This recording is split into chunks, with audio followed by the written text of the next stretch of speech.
Home Again, 1942, page 166. Henry woke up Sunday morning feeling like a new man, even if he was only 12, going on 13 actually. He found Keiko. He'd seen her face to face, and somehow just knowing where she was became a comfort, even if that place was a mud-soaked prison camp. Now all he had to do was find a few items to bring back to Camp Harmony by next Saturday. But what about the Oscar Holden record? That'd be a nice birthday gift, he thought, if he could find it. In the kitchen, Henry found his father, still in his robe, poring over a map of China from a National Geographic magazine he used to keep track of the war. His father had pasted it to a corkboard with small sewing pins stuck here and there to indicate major battles, blue for victories and red for defeats. There were several new blue pins. Still, father was shaking his head. "Good morning," Henry said. "Jusan." Henry's father replied, tapping a spot on the map with his worn fingernail. He kept muttering a phrase in Cantonese that Henry didn't understand. Sengong Zehingsh, over and over again. "What does that mean?" Henry asked. It sounded like 3 lights. He and his father had settled into a pattern of non-communication months ago. Henry knew when his father was lamenting something, all he had to do was ask a question. Even if it were in English, if the tone sounded like a question, Henry would get an explanation of some kind. "It means 3 tiny lights. It's a joke," father said in Cantonese. "The Japanese call it 3 fires. They call it kill all, burn all, loot all."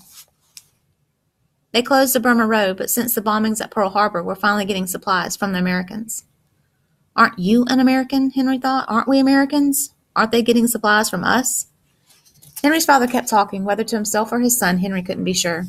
Not just supplies. Planes, the Flying Tigers are helping Chiang Kai-shek and the Nationalist Army defeat the Japanese imperial invaders. But they're destroying everything now. The Japanese are killing civilians, torturing thousands, burning cities.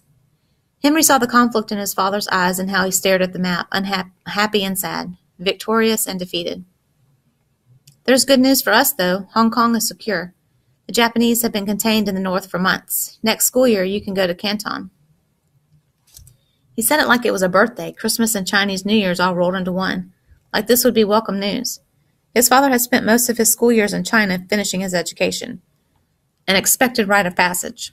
Sending their children to stay with relatives to attend Chinese school was what most families, traditional Chinese families like Henry's, did. "What about my scholarship to Rainier? What about just going to the Chinese school on King Street like the other kids? What if I don't want to go?" Henry said the words knowing his father would understand only a few. Scholarship, Rainier, King Street. "Huh?" his father asked. No, back to Canton." The thought of going to China was terrifying. It was a foreign country to Henry, one without jazz music or comic books or Keiko. He envisioned staying in his uncle's house, which was probably more of a shack, and being teased by the locals for not being Chinese enough. The opposite of here, where he wasn't American enough. He didn't know which was worse. It made Keiko's situation, while bleak, seem so much more appealing. Henry caught himself feeling a twinge of jealousy. At least she was with her family, for now anyway. At least they understood. At least they wouldn't send her away. Before Henry could press his bilingual argument, his mother appeared from the kitchen and handed him a shopping list and a few dollars. She often sent him to the market when there was only a little buying to be done, especially since Henry seemed to have a knack for negotiating bargains. He took the note and a steamed pork bao for breakfast on the way, and headed down the stairs and out into the cold morning air, relieved to get away for a while.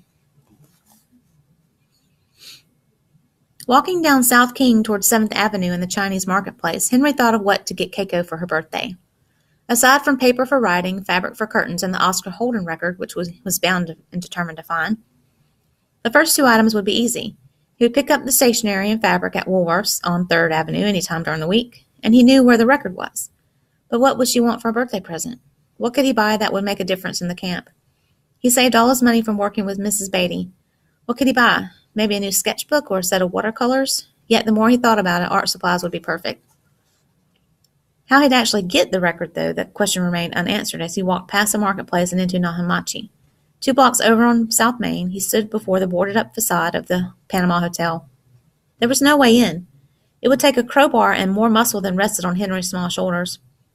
And once he made his way in, where would he be? Where would it be? He had the money. Why not buy a new one? That made more sense than trying to break his way into the old hotel. But that too seemed fruitless as he walked from Nahamachi toward downtown and the Rhodes department store. He had doubts about whether they'd sell it to him, especially after all the trouble he and Keiko had gone through the first time. Those doubts were magnified when he walked past the Admiral Theater. The marquee featured a new movie called Little Tokyo, USA, which piqued his interest, his curiosity, yet made Henry wary and nervous. The publicity photos were of big Hollywood stars, Howard Huber and June Duprez, made up to look Japanese. They were playing spies and conspirators who'd helped plot the bombing of Pearl Harbor.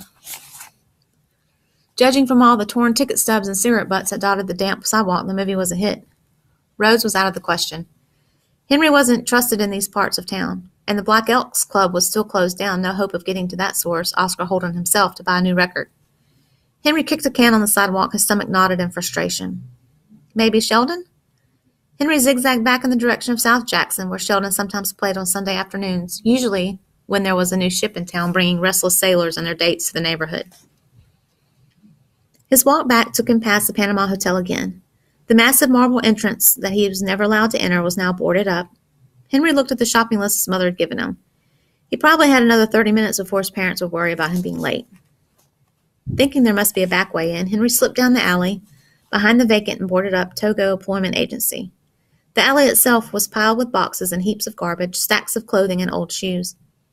Belongings that no one wanted, thrown out, but still here since the garbage service to this area had evidently been suspended. Behind the hotel, Henry looked for a freight entrance or a fire escape he could shimmy up to one of the many broken windows on the second floor. Instead, he found Chaz, Will Whitworth, and a small gathering of other boys trying to gain entrance too. They were looking and pointing at the second-story windows. Some threw rocks while others pawed through the boxes left behind. One boy Henry didn't recognize had found a box of dishes and began throwing them against a brick wall, shattering them, pieces of fine porcelain china raining down. Before Henry could yell or run or hide, they saw him. One, then all of them. "It's a Jap," one of the boys yelled. "Get him!" "No, it's a chink," Will said, stopping the boy for a moment as they all stalked in Henry's direction. Chaz took control of the situation. "Henry!" Smiling, he seemed more happy than surprised. "Where's your girlfriend, Henry? She's not home if you're looking for her, and your nigger friend ain't around today, is he?" He taunted. "Better get used to it. My dad's going to buy all these buildings, so we might end up neighbors." Henry's knees felt wobbly, but his jaw was clenched tighter than his fists. On a pile of garbage lay an old broom handle almost as tall as Henry. He picked it up with both hands and gripped it like a baseball bat. He swung it once, then twice for good measure. It felt light and sturdy enough to hit a curved ball the size of Chaz's head. All of the boys stopped except for Chaz, who inched closer to Henry, staying just out of range of his makeshift club. "Go home, Chaz." The anger in his voice surprised Henry. He felt the blood drain away from his fist where he clenched the broom handle until his knuckles turned pale. Chaz spoke softly, a mock gentleness to his voice. "This is my home. This is the United States of America, not the United States of Tokyo. My dad's probably going to end up owning the whole neighborhood anyway. What are you going to do, take us all on? You think you can beat us all up?" Henry knew he didn't stand a chance against all 7 of them. "You might get to me eventually, but I know one of you will be going home with a limp." Henry swung the club, smacking it on the dirty, gritty pavement between him and the larger boy. He vividly remembered the bruised cheek and black eye he received outside the train station, courtesy of Chaz. The boys in the back hesitated. Retreating, they dropped the items they pilfered from the alley, then turned and fled around the corner. Henry swung fiercely at Chaz, who backed up, looking pale and even a little scared. The spiked hair of his crew cut seemed to wilt. Without a word, Chaz spit on the ground between them and then walked away. Henry held onto the broom handle, resting it on the pavement, his whole body shaking and his heart pounding. His legs felt limp. "I did it. I beat them. I stood up to them, and I won." Henry turned around and walked face first into a soldier, actually 2 soldiers, with Army MP bands on their arms. Their rifles were slung across their shoulders, and each had a long black baton dangling from a leather strap attached to his wrist. One of the soldiers looked down, poking Henry's chest with his baton, tapping his button. Henry dropped the broom handle, which made a wooden clattering sound on the pavement. "No more looting, kid. I don't care who you are. Beat it." Henry backed up, then walked away as fast as his wobbly legs would carry him. Out on South Main, he saw the lights of a police car reflected in the wet pavement and the puddles he tried to avoid. Looking back, he saw Chaz and his friend sitting on the sidewalk being questioned by a police officer who had a notepad out and was busy writing something. It looked like the officer wasn't buying whatever excuse Chaz was stringing along. There had been too much vandalism and looting, and now he'd been caught in the act.